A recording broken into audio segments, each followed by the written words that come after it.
আমি ভেবে দেখবো মা, তবে আমার মনে হয় না তোমার জামাই রাজি হবে বলে।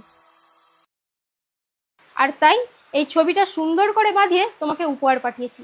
আচ্ছা মা, তুমি তোমার মেয়েকে বলছো যে বাচ্চা নিয়ে নে, সংসারের সমস্ত কাজ তোর শাশুড়িকে দিয়ে করাবি, আর তোমার বৌমা সেটা করলেই দোষ?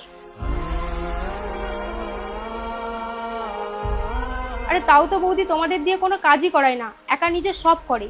এরকম বৌমা পেয়েছো, তোমাদের ভাগ্য ভালো। আর দাদা, তোকেও বলি হারি, তুই নিজের কাছের মানুষের কষ্টটা বুঝতে পারছিস না? মা হওয়া অতটা সুবিধের নয় রে। একটা মেয়ে অনেক কষ্ট করলে তবে মা ডাক শুনতে পায়।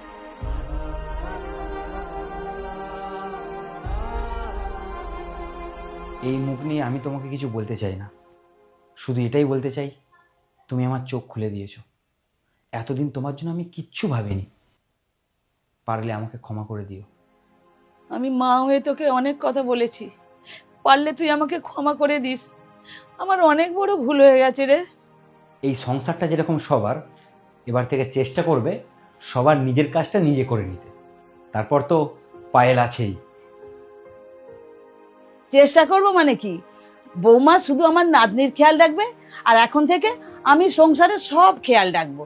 আমিও তো এটাই চাই, সবাই মিলে একসাথে থাকো আর কাজটা সবাই ভাগ করে নাও, তাহলে দেখবে আর কোনো অসুবিধা হবে না। হ্যাঁ, তুই ঠিকই বলেছিস মা। দেখেছো আমার সেই ছোট্ট বোনটি আজ কত সংসারী হয়ে উঠেছে। যে আগে এক পা চলতে গিয়ে পড়ে যেত, সে আজকে আমাদের এত বড় একটা ভুল ধারণা